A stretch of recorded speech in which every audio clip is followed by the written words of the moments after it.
Makes you wanna go.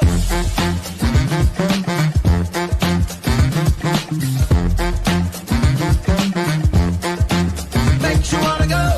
Na na na na na na na na na na na na na. Makes you wanna go. Well, hello, everyone. Hello, Mr. Pratt. How are you today? I'm doing well. As always, good to see you and glad to be here. Yes. So, everyone, thank you for watching Gab with Goldn Bronze. We really do appreciate your stopping by to see our show today. We realize that you could have hit any TV channel to watch any other thing, but you chose to see what we're talking about. And we really do appreciate that from the bottom of our hearts.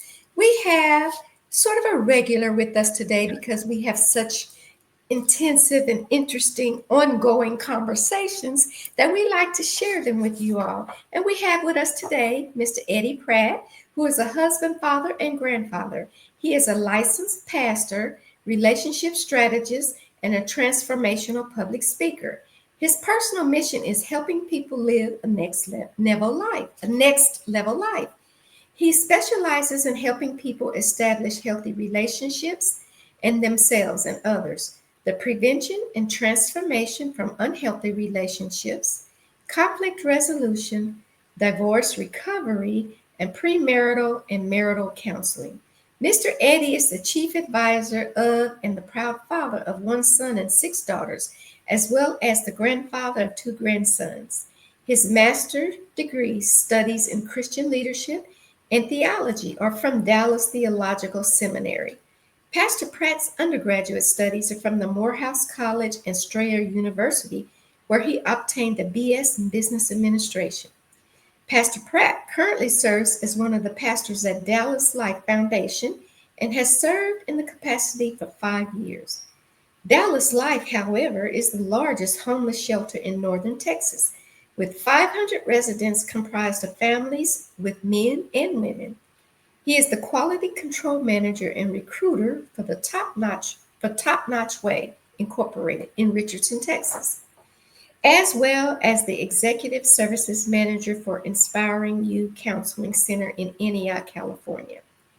He is a sought-after public speaker in the arenas of mental health and in church leadership development, youth and adult prevention of drug abuse, alcoholism, and tobacco usage, as well as educating and empowering the homeless and formerly incarcerated men and women, certified in premarital and marital counseling, conflict resolution, Safetalk Suicide Prevention, creating lasting family connections, and job ethics.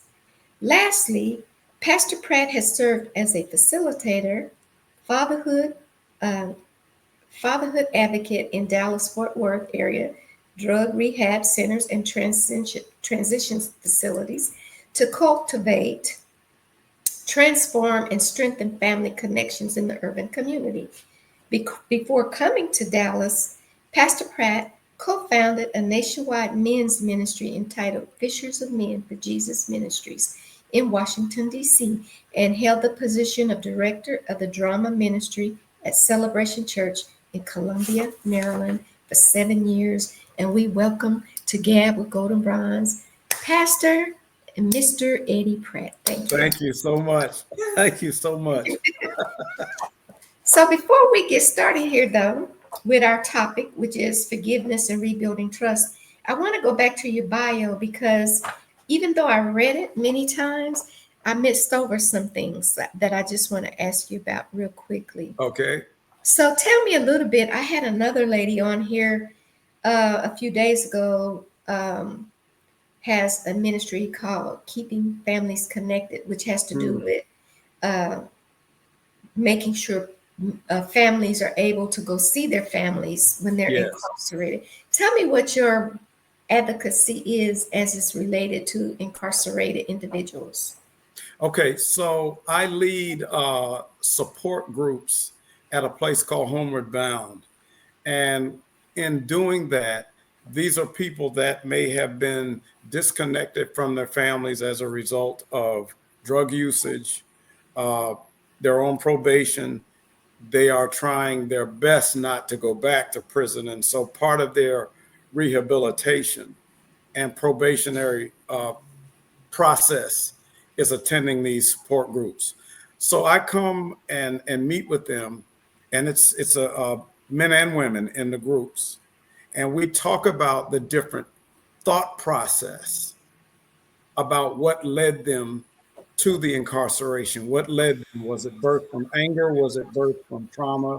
Was it birthed from peer pressure? All of these different things. And Mm-hmm. I really believe that a lot of the issues that we face in the community are a result of the dismantling of the structure of families. Mm-hmm. And if we get back to in the advocacy work that I do is about how can we reconstruct families? How can we get to a place of forgiving, rebuilding trust, developing family connections, even if marriages aren't restored? How can we at least co-parent effectively? How can kids connect with their parents and continue to do life together? Okay, so what are some of the processes and steps that you go through to try to initiate those things that you just talked about? Okay, so the first thing that I do is I go to them instead of saying, hey, you need to go to this church or you need to join this group or something. I go right where they are in an open forum. And the first thing is to create a safe environment for communication and engagement. That's the Mm-hmm. very first thing. And show them that the fact that there is a group of people struggling in some of the same areas, and when there's transparency in that group and protection and safety in that group, I think that what it does is it creates an atmosphere of talking authentically. And so that is really the first step. The second step would be, speaking on topics and engaging in topics that help them process why they did what they did. Um, and walking through, giving them some tools to resist that um, temptation that leads to a regret. Because life can get you stuck. Mr. Pratt, hold your thought for us. All right. Thank you.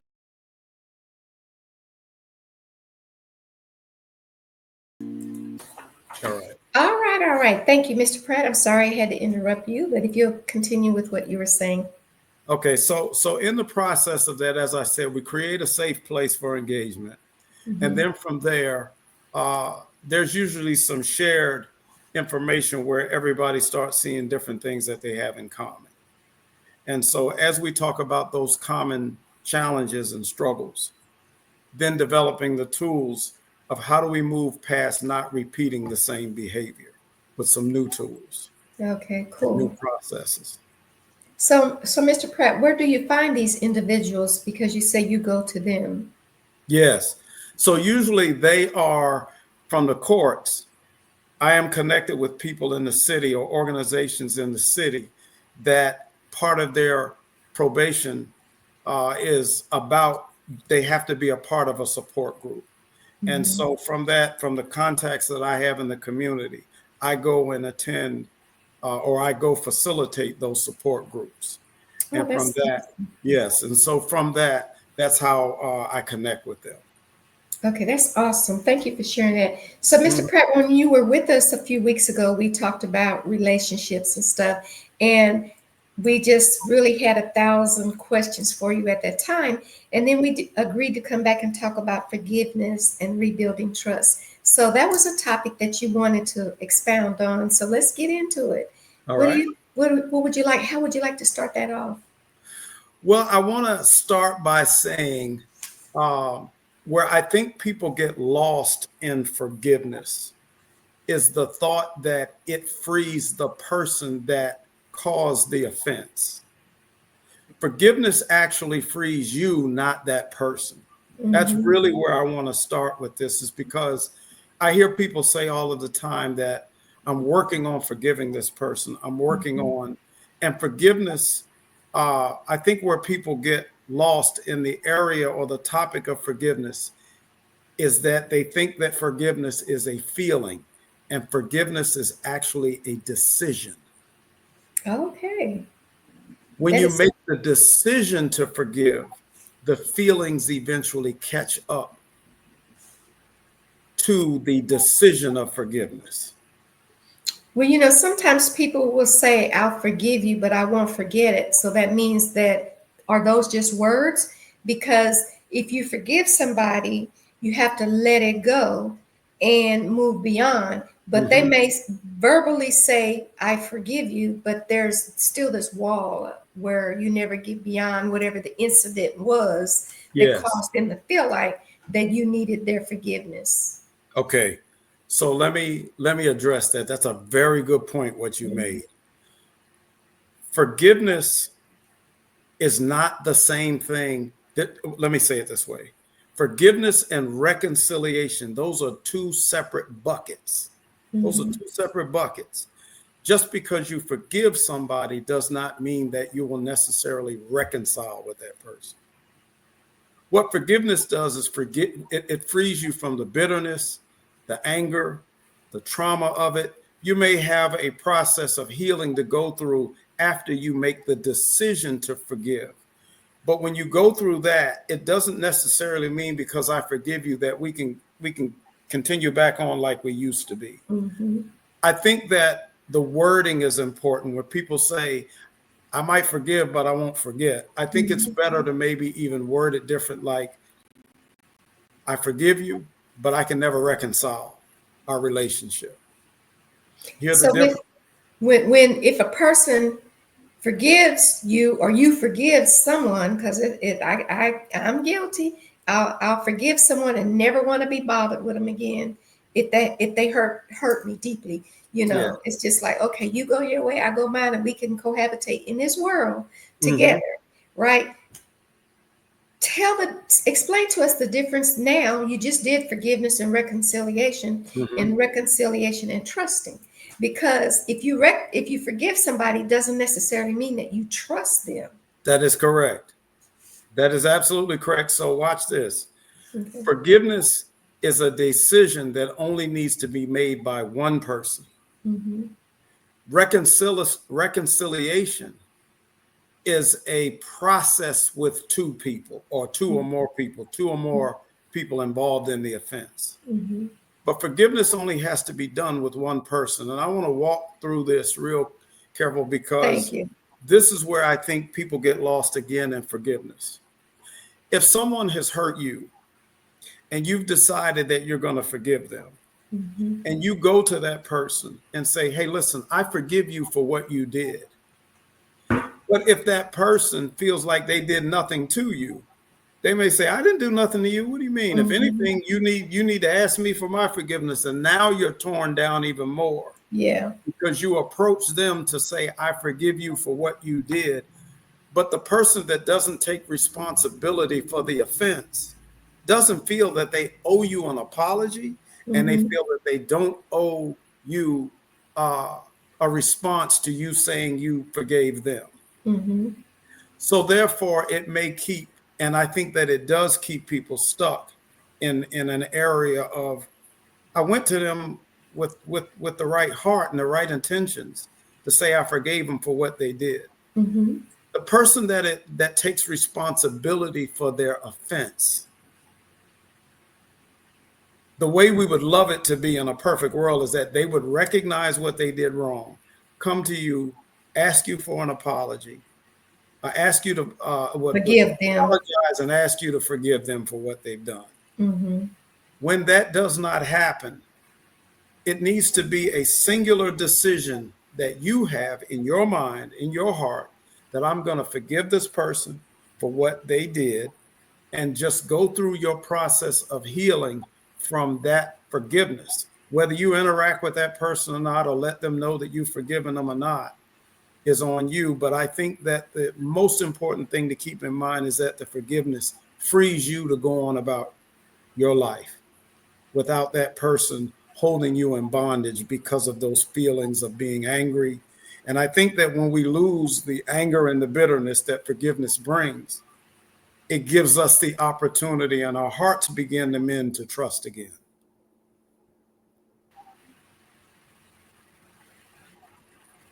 But so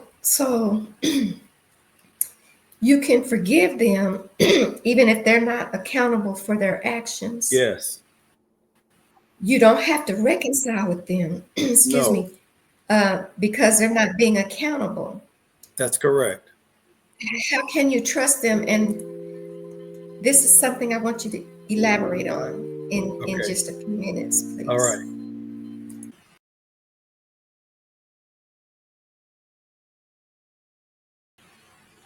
All right, all right. Thank you for returning. Okay, for the public out here watching, I'll re-ask the question. Okay. You can forgive someone even though they're not taking accountability for Or hurting you responsibility. or Yes. responsibility. Yes. Are you at liberty to reconcile with them? Is that reconciling? How do you? And then trust them because they're not acknowledging your feelings. They're Okay. negating the fact that they hurt you. Okay. Trust can't be rebuilt in that kind of scenario because reconciliation, trust is built within reconciliation. Now, trust comes later, but there is a process of rebuilding trust, a process.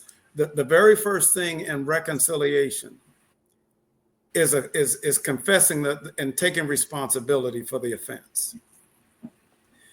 If there's no taking responsibility for the offense, then trust cannot be restored.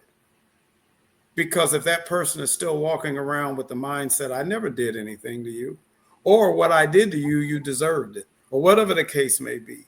If Mhm. there has not been an apology, and keep this in mind, a genuine apology really is what I'm talking about. A Okay. genuine apology is always followed by consistent changed behavior. Right.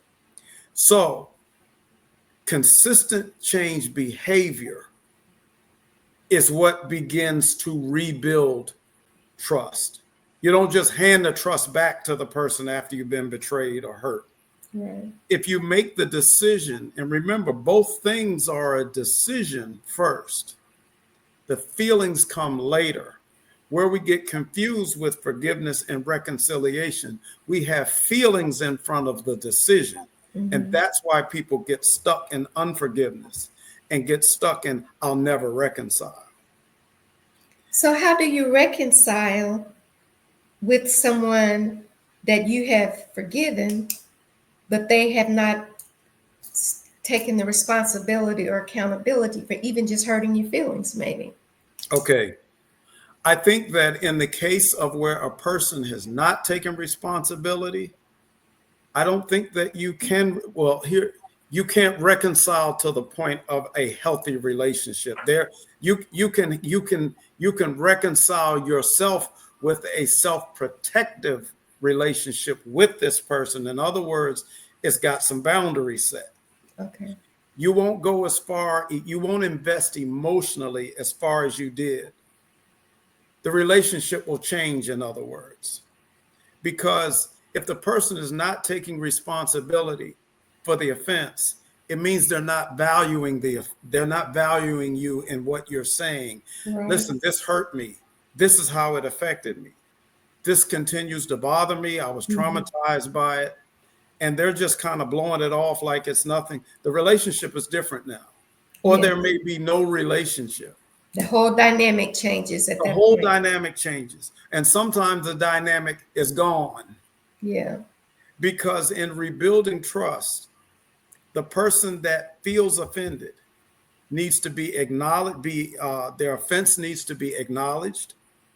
The person that did it, even if they did it, but their intention wasn't to hurt, Right. there still needs to be an acknowledgement of, I hurt your feelings. And even though that wasn't my intention, I apologize for my actions. That helps the person that got offended to at least be able to loosen up into a place of forgiving. But there has to be this consistent behavior that comes after this apology to show evidence that the apology was genuine. Yes, because I've heard people say when someone says to another, if I hurt your feelings, I'm sorry. And they'll say that's not an apology. So I don't know if that's subjective or would that be considered a sincere apology? I don't think that you find sincerity in it until you see the work of change behavior consistently brings the sincerity. Right. You can accept the apology and still not relinquish trust until it's been some evidence has shown that. See, at that point, trust has to be earned. Right. Trust has to be earned after it's been broken. Okay. Because you don't know for sure if the person will never do it again, depending on the severity of the offense. So as a believer, whatever God people believe in, we believe in the same one, but we're on TV, so you never know how people feel. Yes. Is it our obligation as a believer of the Almighty God to forgive people? I just want you to say what. Yes. Yeah. Yes. We are as believers, we are to forgive those who have trespassed against us. We are supposed to forgive. Mm-hmm. And as I said, even believers get lost in the feeling of, but they hurt me. Why should I forgive them? Because that's what God calls us to do as believers, to forgive them, because he's trying to, one of the things that we lose sight of is that his ways are higher than our ways. That's Isaiah 55, 8 and 9. So what he's asking us to do is above our feelings. It's above our logic. It's above how we want to handle it. And it's definitely above our desire to get revenge. Right. That is so true. We shouldn't want revenge. So let me ask you this. Yes. If we forgive, do we have to go to that person and tell them that we forgive them, or can we just in our hearts and to God say, we forgive them? Or do they need to know that we have? That is a great question. That is a great question. No, you do not have to go to them, because remember in the scenario where I said you may go to the person that offended you and they'll say, I didn't do that. Right. What are you talking about? If I did do it, I don't remember it. Right. Or why does that bother you? That if somebody did that to me, it would. In other words, that's a risk that you're taking. I'm not saying not to do it, but just know going there, you may not get the response that you're looking for. So there is Dr. Charles Stanley. He has this process. I always remember this. And I call it, I don't think he calls it anything, but I call it his chair process, his empty chair process for forgiveness. And I think that this is so incredibly powerful in this area. He says, if you take two chairs. Okay. All right. Hold on, Mr. Pratt. I'm sorry. Okay. We'll be right back.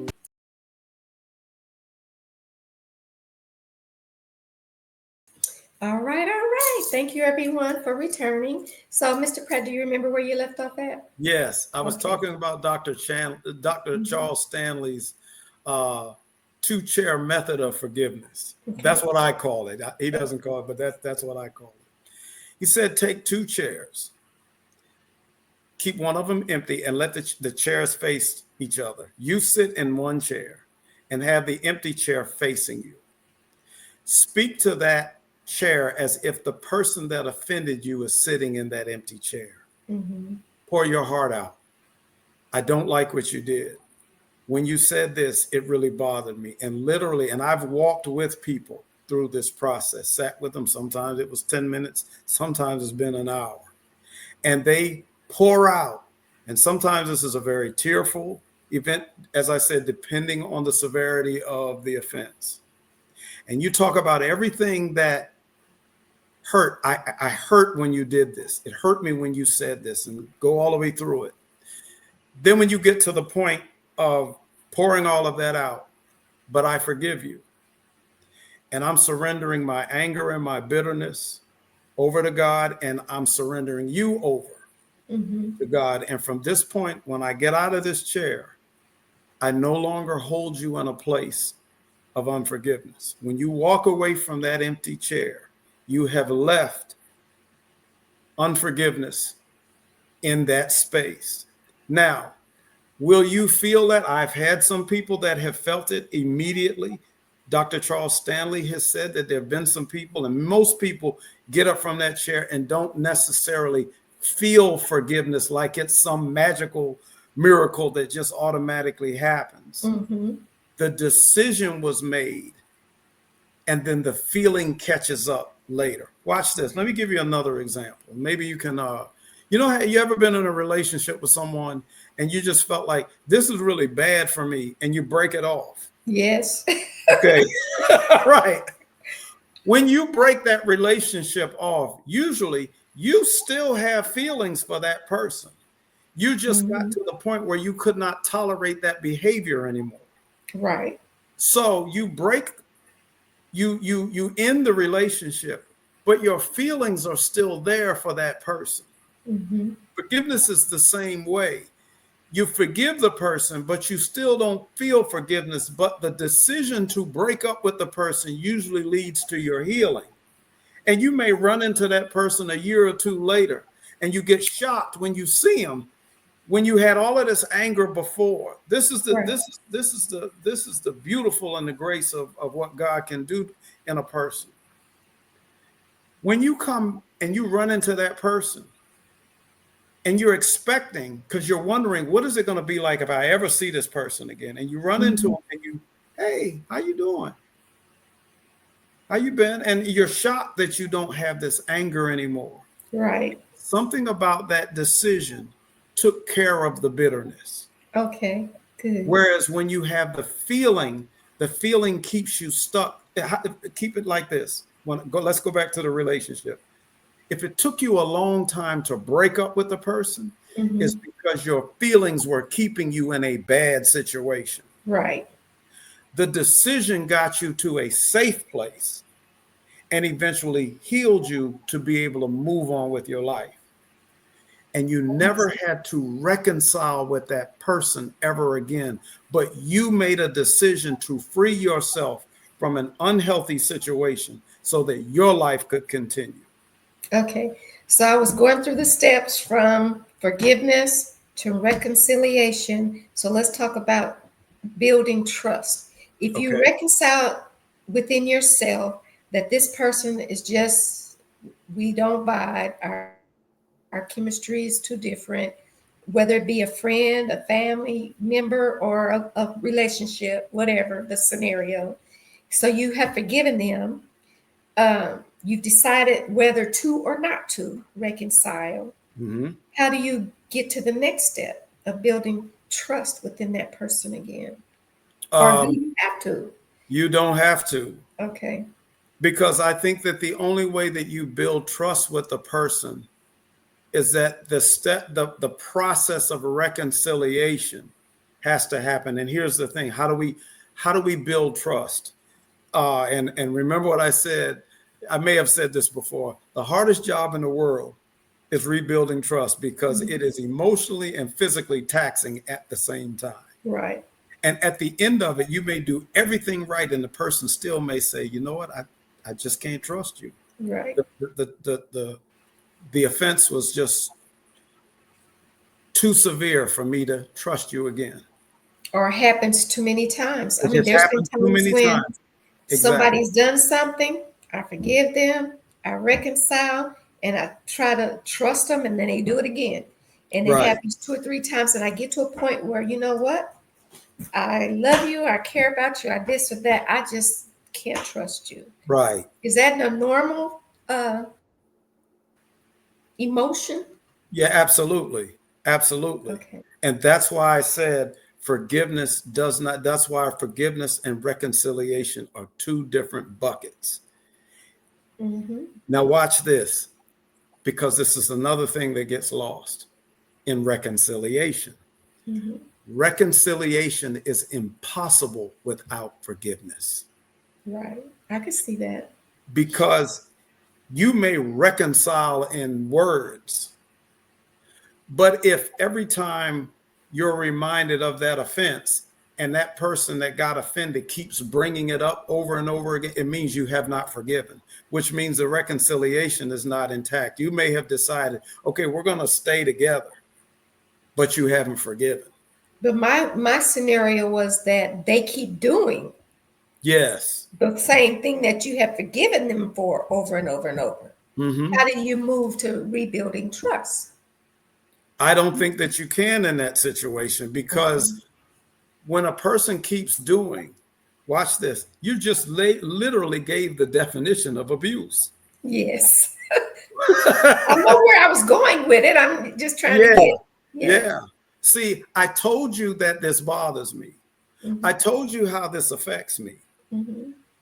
You keep doing it over and over again. I forgave you the last 5 times you did it. Now what you're doing is enabling the bad behavior. Mm-hmm. And that person is not valuing you. And remember this, now they're tearing away at your self-respect. And when you Mm-hmm. don't recognize self-respect, you won't recognize disrespect. And so with that, Right. you are allowing or enabling someone to continue treating you in a way that disrupts who you are, disrupts your peace. And you have given them license, not permission. All right, Mr. Pratt, this is good stuff. Hold your thought. We'll be right back.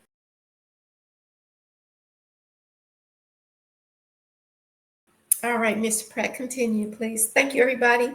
Uh, Mr. Pratt, continue, So please. in that area of rebuilding trust, if the offense keeps happening, Mm-hmm. and the person that gets offended, or the abuse that's happening to them, and they keep saying, okay, well, I forgive you for doing this.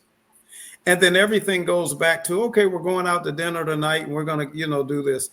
That has not put that the reconciliation process has not started. Mm-hmm. The person that was offended has forgiven, but trust has been reassigned, has been given Mm-hmm. with no effort, no work on the other person. Mm-hmm. Now, there are people that apologize and genuinely mean it, Mm-hmm. but there has to usually be some kind of process of rebuilding trust instead of just giving the trust back without earning it. Right. When there's no consistent behavior to show evidence that you would never do it again, there's a high probability that it will happen again, because that person that did it doesn't see the consequence of the offense. Right. Because So none they keep occurred. doing it. There's Yes. not, yes, there's no consequence to it. And once they get in the mindset, I can do this to her anytime I want to, because she's going to take me back. And sometimes women and men have gotten in the situation Yes. where I don't want to be alone, Yes. or he or she is the breadwinner, or Or I I'm don't. getting older, so I don't have a choice Right, because I'm aging or whatever, right. you know. I don't want to be this. I'm getting closer to an age where it's hard for me to meet friends. I Mm-hmm. will never meet friends. Mm-hmm. It's embarrassing if everybody knows that we broke up. All of these Mm-hmm. different things. Or I don't want the kids to suffer because we're breaking up. So there's so many reasons that people will justify the bad behavior. And here's what it is. Here's another thing. And here's the worst part of what happens that starts all of that justification. The person that is being mistreated becomes more loyal to the potential of what could be, instead of being loyal to the reality that they're actually experiencing. Right. And Right. that's the thing that gets them stuck, because potential is like mist in the air. It's not real until you realize it and grab it and take a hold of the reality of what it really is. Yes, this could be great if this person would go get mental health. Yes, this would be great if they dealt with their adverse childhood experiences. Yes, this would be great if they would just admit what they did wrong. But when you see a consistent pattern of that never happening, you're in love and in loyalty with potential instead of the reality of your experience. And who And can be happy living like that? And we know a lot of people, men and women, they get stuck in those same scenarios. I don't want to interrupt my children's home and cause them drama. And I don't want to get old alone. I don't make enough money to live by myself. I'm not in a situation to meet new people. So they stay in those abusive situations and don't know when to jump off the roller coaster. And so this is when people out there, you need to seek some professional guidance. Someone like Mr. Pratt yes, or a psychologist, or not necessarily a psychiatrist because they're the ones that prescribe medication, but a counselor, a yes, psychologist. And the psychologist, if the psychologist feels there's something medically, psychologically going on with you, that's when they will refer you to a psychiatrist absolutely. because you may need to be on some sort of mood stabilizer or some sort of serotonin to balance out your serotonin, Yes. which balances out the mood. Or maybe your partner needs that kind of help.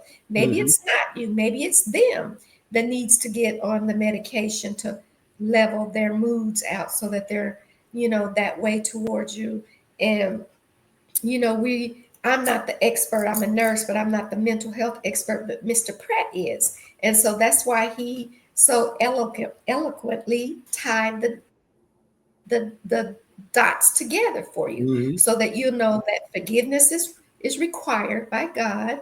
Reconciliation is not required. That's It right. all depends on the sincerity and the depthness of the forgiveness and how you feel, and that you not necessarily have to trust them if there's no reconciliation. But forgiveness is required, and Yeah. it's required for you, not necessarily for them. So you Yes. can release the bondage that is holding you down and go on and live your best life and be happy. And you have to be happy, from what I understand him saying, within yourself first. If you're not happy with you, you certainly can't make anybody else happy, and you cannot make the other person happy. So let that weight go off of your own self so that you can move forward with your own life and be a whole human being and productive for you and not for anybody else. And I think that is what I'm hearing Mr. Pratt say in everything that he put together, from faith, forgiveness, which requires some faith. You That have to is have some correct. faith That is to correct. forgive, That's to right. reconciliation, to trustworthiness. Not everybody is trustworthy, and we That's don't right. have to put our trust in just anybody. They have to earn our trust in order for us to feel like we have to trust them as an individual. And that's my summation. Mr. Pratt, would you like to wrap it up for us before we close Yes. it out? There's one key word that we should keep in mind. We're talking about how do you asked the question, how do you rebuild trust? Mm-hmm. Anytime you rebuild something, it means that, first of all, the pieces, it was broken into pieces. Mm-hmm. Now, to rebuild something means you have to go through a process, a strategy of work. It takes work to rebuild anything that was broken. Mm-hmm. That means it's work. That's why it should not just be easily given Mm-hmm. with just, I'm sorry. Right. Now, if it was something that wasn't severe, you know what I mean? That's different.